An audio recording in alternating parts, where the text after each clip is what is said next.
মঙ্গলবার। তো সেই শুনানির আগে আমরা জেনে নেব যে রাজ্য সরকারের কি দুর্বলতা রয়েছে, যে যুক্তি রাজ্য সরকার এখানে ডিএ দেবে না বলে যে সমস্ত যুক্তি সুপ্রিম কোর্টে দেখাচ্ছে বা সওয়াল করছে, তো সেখানে কি দুর্বলতা রয়েছে বিশেষ করে এই ভিডিওতে আমরা সেগুলো জেনে নেব। এবং আগামীকাল অর্থাৎ সময় কোন আইনজীবীরা কত মিনিট করে শুনানি হতে পারে, কাদের কত মিনিট সময় দেওয়া হতে পারে, সে বিষয়টাও কিন্তু আমরা এই ভিডিওতে একটু জানব। আপনারা জানেন যে আগামীকাল সুপ্রিম কোর্টে ডিএ মামলার শুনানি তো রয়েছে এবং সেখানে কি ঘটতে পারে সেই বিষয়ে একটা সর্বশেষ আপডেট এই ভিডিওতে আমরা জানব। মহার্ঘ ভাতা যে ডিএ মামলাটি সেটা দীর্ঘদিন ধরে চলছে আপনারা জানেন, এবং দীর্ঘদিন ধরে শুনানিও চলছে। তবে সূত্র মারফত যেটা জানা যাচ্ছে যে এই শুনানি আর বেশি দিন হবে না, তার কারণ এই মামলা কিন্তু ক্লোজের দিকে যাচ্ছে এবং খুব সম্ভবত আগামী 2-1টি শুনানির পরেই কিন্তু এর ফাইনাল যে জাজমেন্ট সেটা কিন্তু হতে পারে, এমনটাই কিন্তু জানা যাচ্ছে। তো আগামীকাল অর্থাৎ মঙ্গলবার 11ই আগস্ট যখন শুনানি হবে, আপনারা জানেন যে কপিল সিব্বল রাজ্যের আইনজীবী, রাজ্য সরকারের আইনজীবী, তিনি কিন্তু বেসিক্যালি ডেটটি ফিক্সড করেছিলেন।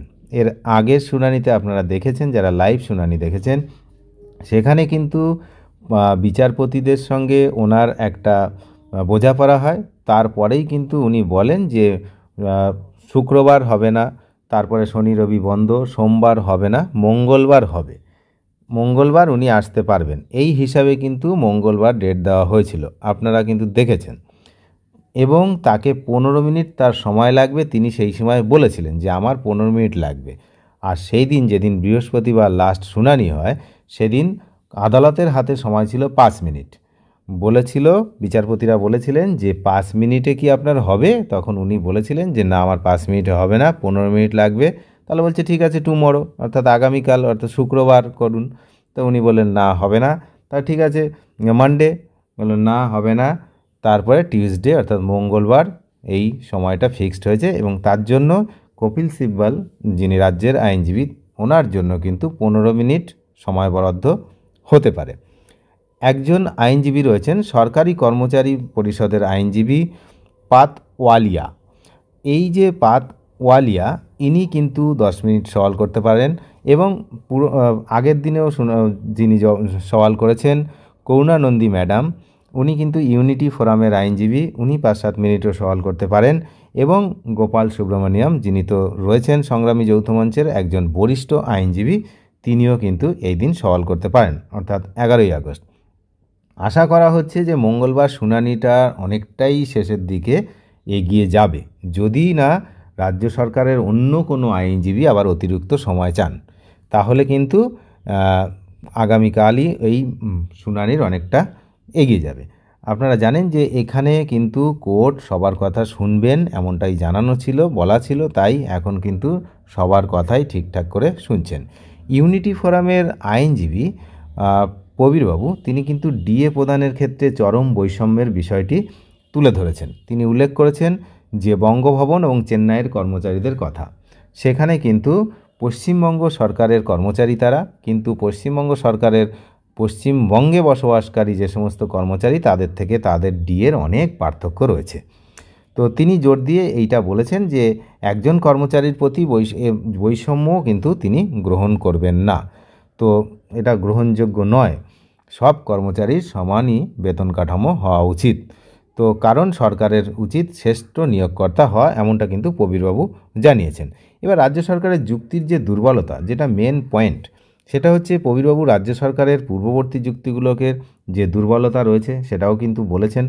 যে রাজ্যের আইনজীবী শ্যাম দেওয়ান বিচারকের প্রশ্নের জবাবে ডিএ গণনার ভিত্তি সম্পর্কে কোনো সন্তোষজনক ব্যাখ্যা দিতে কিন্তু পারেনি। কর্মচারীদের মধ্যেও একটি আশঙ্কা তৈরি হয়েছে যে কপিল সিব্বল, যিনি এত পোর খাওয়া একজন আইনজীবী, তিনি আদালতকে বিভ্রান্ত করার বা সময় নষ্ট করার চেষ্টা করতে পারেন, যেমনটা কিন্তু ধারণা করা হচ্ছে। কারণ ওই ব্যক্তি খুব সহজে কোনো মামলা কিন্তু হারেন না, এটা আপনারা জানেন। তো সেই জন্য উনি কিন্তু অন্য কোনো ফন্দি আঁটতে পারেন সেই কারণেই উনি কিন্তু সেই সওয়াল করার আগে 2-3 দিন সময় চেয়ে নিয়েছিলেন। তো যাই হোক, প্রবীরবাবু মনে করেন যে আমাদের যিনি ম্যাডাম রয়েছেন, করুণানন্দী ম্যাডাম, বিকাশ রঞ্জন ভট্টাচার্য এবং গোপাল সুব্রমণিয়ামের মতো এই যে অভিজ্ঞ আইনজীবী কিন্তু এই কর্মচারী সংগঠনের পক্ষেও কিন্তু রয়েছেন সরকারের বিপক্ষে।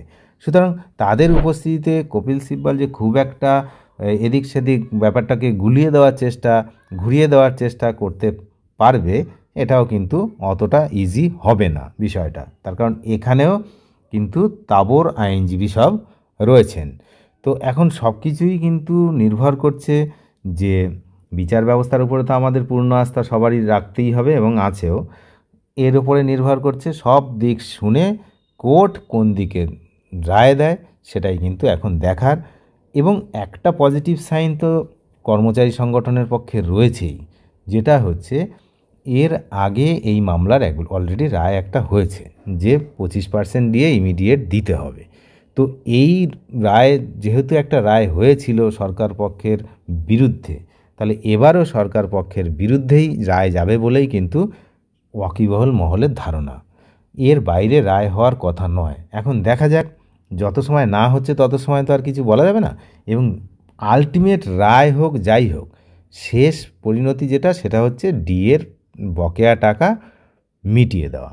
এটা যতদিন না হচ্ছে, রায় নিয়েই বা আমরা কি করব, আর হচ্ছে এই সমস্ত নিয়েই বা আমাদের কি হবে। আমাদের তো মেন বিষয় হচ্ছে বকেয়া টাকাটা সময় মতো পাওয়া, মানে পেয়ে যাওয়া। তো সেই বকেয়া টাকার দিকেই সবার নজর রয়েছে যে কখন হতে পারে। সুপ্রিম কোর্টের রায় থাকা সত্ত্বেও যেখানে দেওয়া হয়নি, তো কবে মিলবে সেই টাকা, সেটা নিয়েই এখন কিন্তু যারা পেনশনভোগী এবং ফ্যামিলি পেনশনাররা বিশেষ করে বেশি চিন্তিত রয়েছেন। কারণ যারা হচ্ছে ইন সার্ভিস রয়েছে, আমি আগেও বলেছি, তাদের কোনো রকমে চলে যাচ্ছে, তাদের অসুবিধা হচ্ছে না। কিন্তু অসুবিধায় বেশি হচ্ছে প্রবীণ নাগরিক যারা রয়েছেন, তাদেরই বেশি অসুবিধাটা হচ্ছে। তো সেই দিকে লক্ষ্য রাখা অবশ্যই উচিত ছিল সরকারের। যাই হোক, এখন যেহেতু দেয়নি, এখন পরবর্তী সময়ে কি হয় সেদিকে আমরা নজর রাখছি।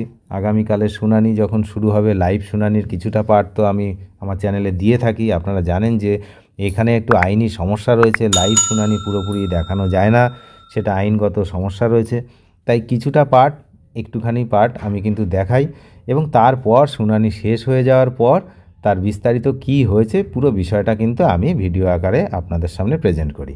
তো যারা চ্যানেলে নতুন, তারা অবশ্যই চ্যানেলটিকে সাবস্ক্রাইব করে সঙ্গে থাকবেন। ধন্যবাদ।